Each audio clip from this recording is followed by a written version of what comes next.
In the hush of a home, fractured by unspoken secrets, where betrayal lingers like frost on forgotten windows, one woman's quiet unraveling begins.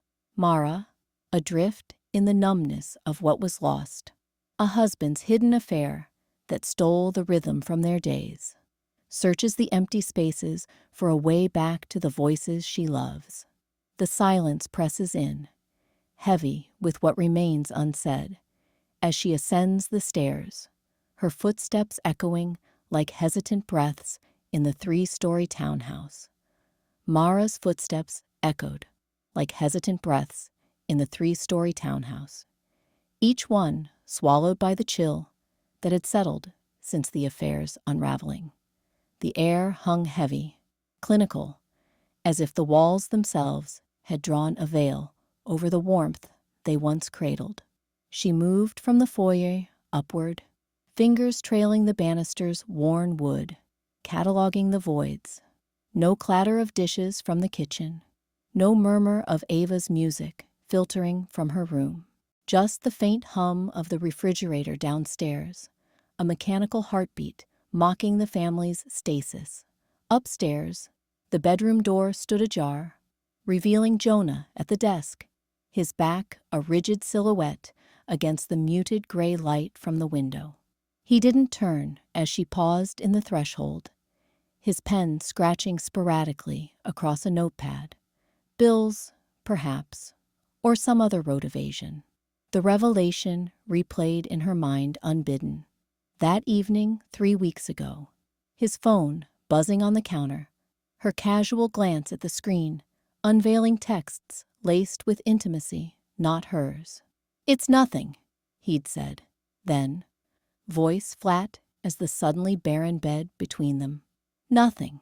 The word had lodged in her chest, expanding into this endless quiet. She lingered, observer to her own detachment, watching the distance carve deeper grooves. Jonah's shoulders tensed slightly. Did he sense her?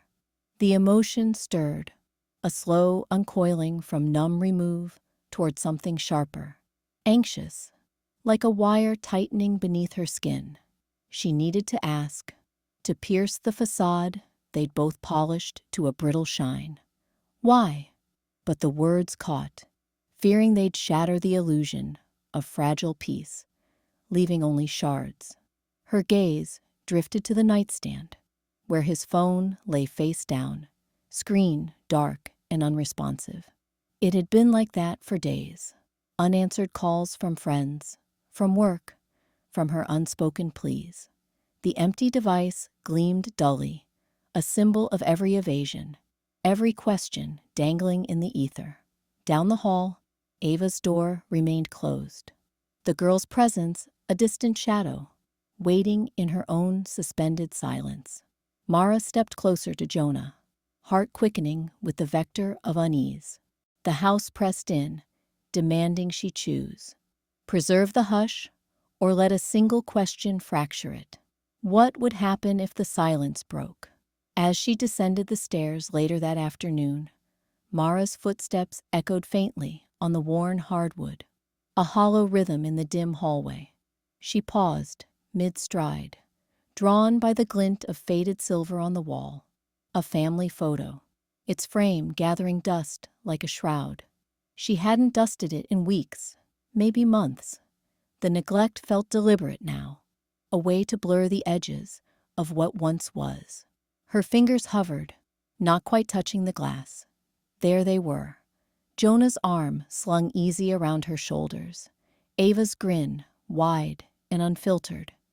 The 3 of them on that beach trip, waves crashing behind, like applause for their uncomplicated joy. Laughter had filled the air then, spilling from kitchen counters cluttered with half-eaten pancakes, bedtime stories that stretched into whispers long after lights out. Words flowed freely, weaving the house into something alive. Not this mausoleum of pauses, but now the photo mocked her, its captured warmth a stark accusation against the chill that had seeped in. Jonah's explanations had dried up the day the affair surfaced. A phone call, a stranger's name on his lips, then nothing. Just blank stares over cold dinners. Ava's questions swallowed before they formed. Silence had become their language. Each unspoken syllable a brick in the wall between them. It protected, she told herself, kept the fractures from widening. Yet staring at the dust motes dancing in the slanted light, Mara felt the lie curdle inside her. This quiet wasn't peace. It was erosion, eating away at the bonds until only echoes remained. Her chest tightened, alienation coiling like smoke. Detached from him, from Ava's wary glances, from the woman she'd been before betrayal, turned her voice to ash. But beneath it, a flicker stirred. Not rage, not yet, but a subtle resolve, thin as a vein under skin. The photo wasn't just memory, it was evidence of contact lost, of distance that begged to be named. If she let it hang there, untouched, the silence would win, calcifying love into indifference. Could this frozen moment be the spark? A reason to shatter the hush, to demand the words they'd all buried. She exhaled slowly, the sound swallowed by the empty house. Her hand dropped, but the charge lingered, humming in her veins. A quiet ignition, propelling her forward into the shadowed rooms ahead. That ignition drew her to the kitchen soon after, where Mara lingered in the dim kitchen, the once golden light from the window, now a flat gray wash over the countertops. The house breathed in shallow rhythms, creaks from settling wood, the distant hum of the fridge, like a withheld confession. She traced the edge of a cold coffee mug, its rim etched with faint lipstick from a morning that felt like yesterday's ghost. Silence had become her armor, stitched tight against the raw edges of Jonah's betrayal. But lately, it chafed, a weight pressing her ribs inward. Her phone buzzed faintly on the table, not a full vibration, but a stuttered echo, like a half-formed word caught in the throat. She froze, hand hovering. It was the notification chime she'd muted days ago, the one for missed calls. Jonah's number, unanswered, the symbol of it all. Questions dangling in the ether, unasked, unanswered. A bridge half built and left to rot. She picked it up, thumb brushing the screen. The log glowed accusingly. One outgoing call from her, 2 days old, dialed in a fog of numb impulse after finding his late-night texts. It had rung once, twice, before she hung up, heart slamming like a door she couldn't open. Fear had won then, whispering that words would only splinter what little held them together. The illusion of dinners, of Ava's quiet footsteps upstairs. Better to let the silence quilt over the hurt, preserve the fragile seams. But now, staring at the unanswered echo, anxiety clawed clumsily at her chest, unpracticed and sharp, like fingers fumbling for a light switch in the dark. What if she had spoken? What questions had died in that aborted ring? Why her? How long? Do you even see us crumbling? The phone felt heavier, a relic of bridges burning in the quiet. Upstairs, Ava's door clicked softly, a reminder of the girl's widening eyes, her own silences growing thorns. Jonah's absence loomed larger in these voids, his refusal to explain a mirror to Mara's own restraint. No more. The thought surged, raw and insistent, pushing through the fog. She pressed redial, the tone piercing the hush, like a held breath released. It rang, once, twice. Her pulse thrummed, anxiety twisting toward something firmer, a resolve to shatter the safe cocoon. What would his voice reveal if she dared press on? The line connected, a faint, static breathing back, and the house seemed to lean in, waiting. The call ended without resolution, leaving Mara to retreat upstairs later that day, where she sat at the scarred oak desk in the upstairs study. The room's muted grays, leaching color from the air like a slow bleed. Dust motes danced in the slanted afternoon light, settling on the stack of cassette tapes and spiral notebooks she'd unearthed from the bottom drawer. Her fingers, steady at first, traced the label on the top tape. Session 14. Honesty as Anchor, 3-15 to 2022. Determination coiled in her chest, a quiet resolve to pull these words from the past, to let them anchor her before the silence swallowed everything whole. She pressed play on the ancient player, the hiss of tape filling the hush like a held breath. Dr. Malik's voice emerged, calm and probing. Jonah, Mara, what if silence is the real fracture? You've promised each other honesty here, in this room. Can you carry that home? Jonah's response crackled through, hesitant but earnest. Yeah, no more hiding. Mara's own voice followed, softer, laced with the fragile hope of that spring day. I need that. We all do. She paused the tape, her mind replaying the scene. The three of them on worn armchairs, Ava fidgeting in the corner, the air thick with unspoken vows. That promise had felt like a lifeline then, a way to stitch the fraying edges of their life. But now, her thoughts spiraled inward, a relentless observer cataloging the rot. Honesty, she mused, not accusations, not the sharp blame that rises like bile when I think of his empty chair at dinner, or the way Ava's eyes dart away. The conflict gnawed at her. Revive this pact without letting it twist into a weapon against him, against the man who'd left the house, echoing with his absence. Silence had been her shield, preserving the illusion of peace. But Dr. Malik's notes scattered before her screamed otherwise. She flipped open the journal, lines of her own handwriting blurring under scrutiny. Words unshared become walls. Betrayal isn't just the act, it's the quiet that follows. Determination hardened. This wasn't about Jonah's sins alone. It was her duty now, to herself, to crack the seal on what festered. Yet, as she reached for a pen, her gaze snagged on the blank page at the journal's end. A vast, unmarked expanse, staring back like an unanswered question. It mocked her, this empty space, waiting for confession, for the words that could bridge to Ava's quiet withdrawals or Jonah's evasive returns.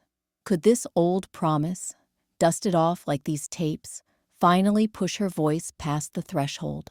Her pulse quickened, resolve fraying into anxious anticipation, the weight of what might come next pressing like a shadow in the room's corners. She exhaled slowly, the tape's pause stretching into the void, and wondered if speaking would summon healing or just more echoes. That unresolved echo lingered into the next day, when the afternoon light slanted through the townhouse blinds like fractured accusations, casting long shadows across the kitchen table where Mara sat, her fingers tracing the edge of an untouched teacup. The house breathed its usual hush, every creak a reminder of the voids between them. She had left the journal open upstairs, its blank page staring back like an accusation she couldn't commit to paper. Words had always been her secret rebellion, but today they felt like dynamite. Ava's footsteps echoed from the stairs, soft, deliberate, not the usual scuffle of teenage evasion. Mara looked up as her daughter entered, clutching the leather-bound journal like a stolen relic. Ava's face was pale, eyes rimmed with the exhaustion of too many unslept nights, her ponytail frayed at the ends. In her other hand, a single sheet fluttered, the unsent letter Mara had scribbled last week, then crumpled and abandoned beside the blank page. "Mom," Ava said, voice barely above a whisper, but it sliced the air. She placed the journal on the table, the empty page facing up, its whiteness glaring under the dim bulb. Mara's stomach twisted, numbness cracking at the edges, a dull ache blooming into something sharper. Ava unfolded the letter, her hands trembling. "I found this in your room. You wrote about Dad, about what he did. But you didn't finish. You didn't send it." She paused, eyes flicking to the journal, then back to Mara. The girl's shoulders hunched, as if bracing for impact. "You've been so quiet. We all have. But this?" She tapped the paper, where Mara's ink had trailed off mid-sentence. "I can't pretend anymore that silence will fix us." Mara's throat tightened, the familiar suppression pressing down like a weight on her chest. She wanted to snatch it away, to fold them both back into the ritual of averted eyes and shallow nods. The family photo on the wall, dust-flecked and smiling from a forgotten summer, mocked her from the corner. But Ava's gaze held her, unyielding, revealing the raw edges of her own hurt. The way her daughter's laughter had dulled, her questions swallowed whole. I didn't know how to say it," Mara murmured, her voice a threadbare excuse. The numbness ebbed, replaced by a rising tide of anxiety, heart pounding against the cage of her ribs. What if words shattered the fragile truce? What if they meant nothing? Ava leaned forward, her whisper turning sharp, laced with a pain that mirrored Mara's own buried wounds. "What are you afraid to say, Mom?" The question hung there, unanswered, thickening the air between them. Mara stared at the blank journal page, its emptiness now a mirror to the chasm widening in her chest. For the first time, silence felt like the real betrayal. Not a shield, but a chain. The confrontation with Ava replayed in Mara's mind that evening as she lingered once more in the dim kitchen, the counter's edge pressing into her palms like a reluctant anchor. The house breathed its familiar hush, a weight that settled in the corners, muffling the tick of the old wall clock. Ava shuffled in from the hallway, her footsteps soft but deliberate, sneakers scuffing the worn linoleum. At 14, she carried the family's fracture in her slouched shoulders, eyes darting to the floor, as if the tiles held secrets worth mining. "Mom?" Ava's voice cracked the air, tentative, like testing thin ice. She stopped by the sink, arms crossed tight over her chest. "It's loud, isn't it? The quiet, like it's screaming when no one's looking." Mara's throat tightened, the words lodging there, suppressed under layers of numb routine. She wanted to nod, to let the silence swallow them both again, safer that way, preserving the brittle shell of home. But Ava's gaze lifted, sharp and searching, pinning her. The girl's face, so like Jonah's in its quiet intensity, twisted with something raw, unspoken. Tension coiled between them, a shared ache pulling at the edges. Mara exhaled slowly, the sound too loud in the stillness. "Yeah," she murmured, her voice emerging hoarse, like dust shaken from a shelf. "It's everywhere. In the walls, the stairs, even the air feels heavy with it." She glanced toward the living room, where the landline sat on the side table, receiver untouched, its unanswered ring a ghost from last week. Jonah's call from wherever he hid, ignored by them all. The phone mocked her now, a symbol of questions dangling, responses forever evaded. Ava stepped closer, her breath hitching. "I don't know what to hold on to anymore, Mom. Dad's gone quiet. You're drifting. It's like everything's slipping, and I can't grab it." Her words trembled, confession spilling out, eyes glistening but dry, holding back tears as if silence had taught her that too. The admission pierced Mara, stirring the fog in her chest. Suppressed grief flickered, edging toward clarity, a faint light piercing the void. She couldn't retreat. Not now. The duty swelled, urging her to bridge this chasm without shattering the fragile weave. Her hand reached out, hovering before settling on Ava's arm. Warm, real.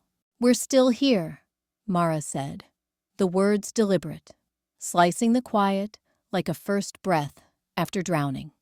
"But you're right. The silence. It's a wound. We have to name it, or it'll keep bleeding." Ava searched her face, the tension easing just a fraction, a tentative common ground forming in the space between. What could hold them now? The question hung unspoken, electric in the air, as the unanswered phone watched from the shadows, waiting for someone to finally lift it. Days later, the tension built to a peak when the front door clicked open like a hesitant breath, and Jonah stepped inside, his coat shedding droplets from the evening drizzle. He didn't shake them off, just let them pool on the hardwood floor, dark stains blooming in the dim hall light. His eyes swept the space, over the coat rack with its empty hooks, the side table cluttered with unopened mail, the staircase curving up into shadow, without landing on anything alive. Mara stood frozen in the kitchen doorway, her hands gripping the edge of the counter, knuckles pale against the cool granite. The air thickened, as if the house itself inhaled and held, waiting. He moved past her toward the living room, shoulders hunched, keys jangling faintly in his pocket. No glance, no word, just the soft thud of his boots, echoing off walls that seemed to lean in closer. Mara's pulse quickened, a muffled anxiety stirring in her chest, like fog rolling in from the bay window.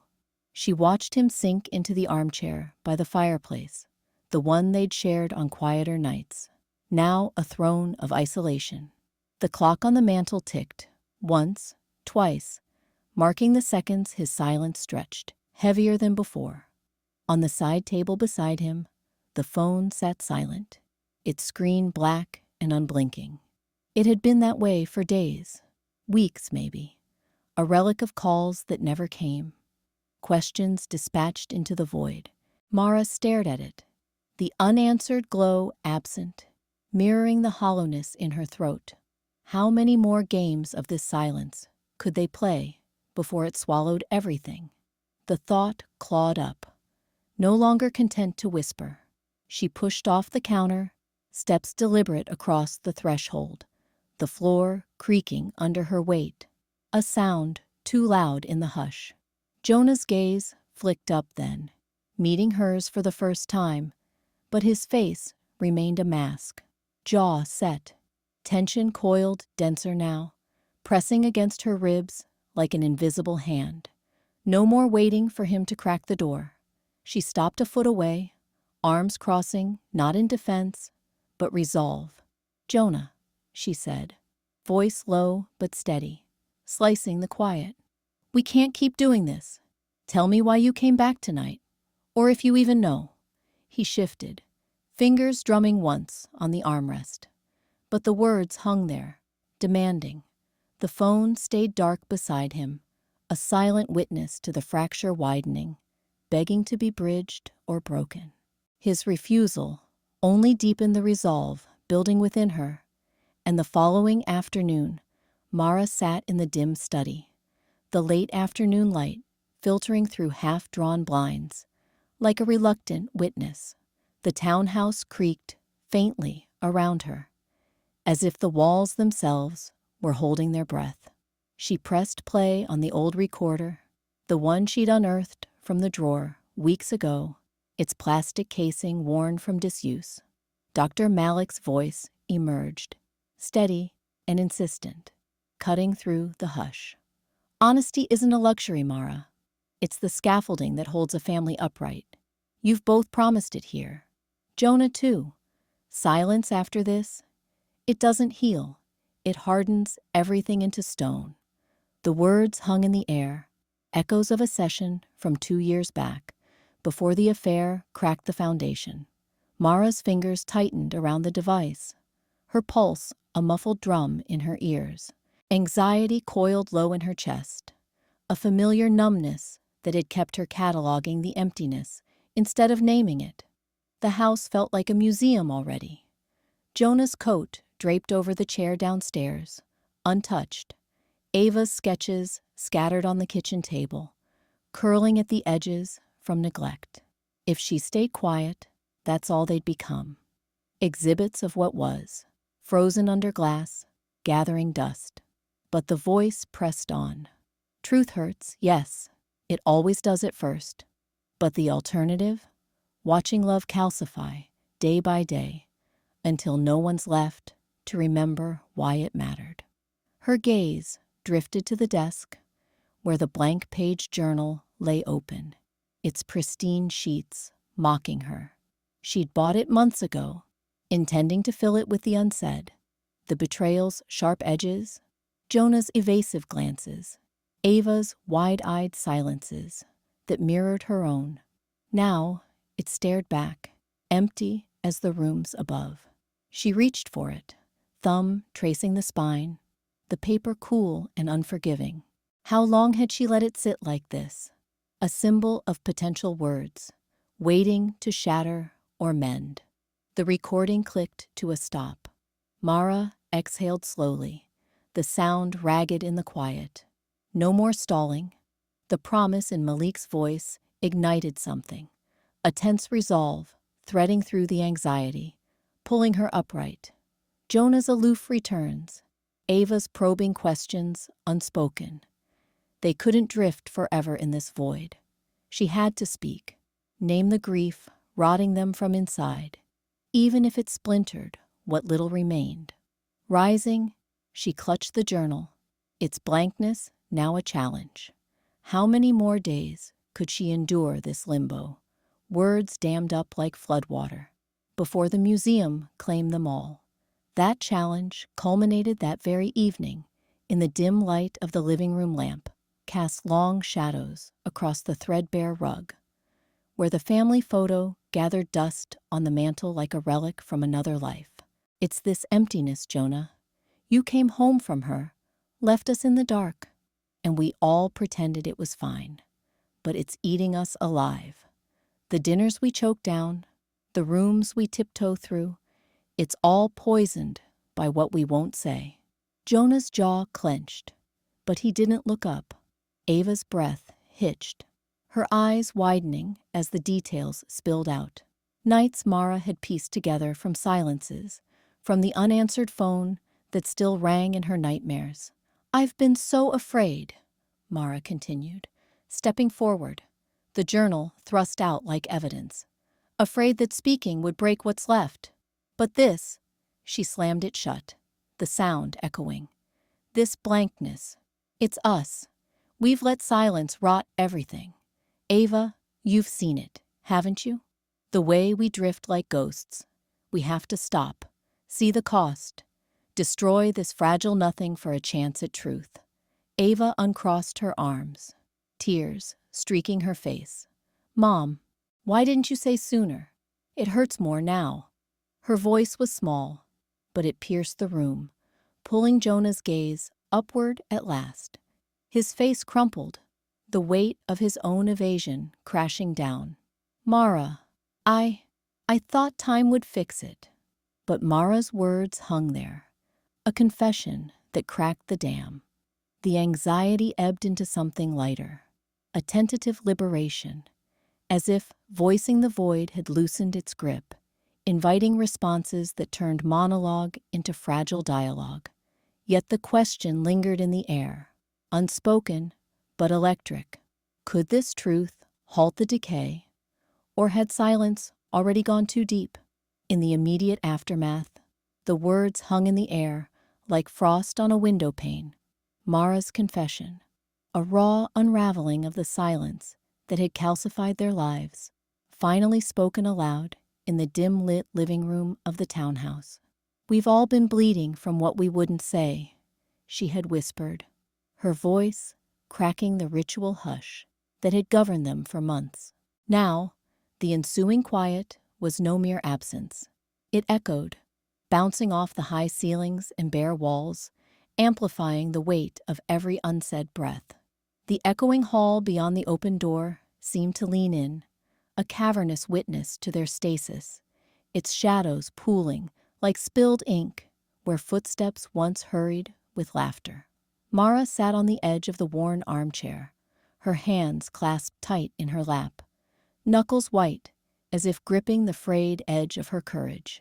A shudder rippled through her first, a visceral tremor from the core of her chest, the aftershock of baring her soul after so long numb. It spread, involuntary, to Jonah across from her on the sofa, his broad shoulders twitching as if struck by an unseen current. His eyes, usually averted in practiced deflection, flicked up now, meeting hers for a fractured second before darting away. Beside him, Ava huddled into the corner of the cushions, her teenage frame coiled like a spring, a sharp inhale betraying her own quiver. The girl who had once adapted silently now trembled with the force of truths demanded and delivered. The air thickened, charged with the conflict clawing at them all. To respond, to bridge the chasm with words that might mend or maim, or to retreat once more into the icy refuge of nothing. Jonah's jaw tightened, a muscle jumping under his skin. He leaned forward slightly, elbows on knees, as if the motion alone could summon an answer. Ava's gaze darted between her parents, her fingers twisting the hem of her sweater, the preliminary stir of interaction flickering in her eyes, a hesitant reach toward connection, born of the shudder that had shaken them loose from inertia. Mara felt it too, that tentative pull, her heart thudding in rhythm with the echo, willing the silence to fracture not into shards, but into something shared. No one moved to fill the void with the old evasions. The forbidden pull back into muteness hovered, but they resisted, eyes locking in fleeting alliances, breaths sinking in the quiet intensity. The echoing hall swallowed their pauses, turning each exhale into a distant murmur, a reminder of questions long unasked. Who would risk it first? Who would step into the breach and voice the grief that now demanded reckoning?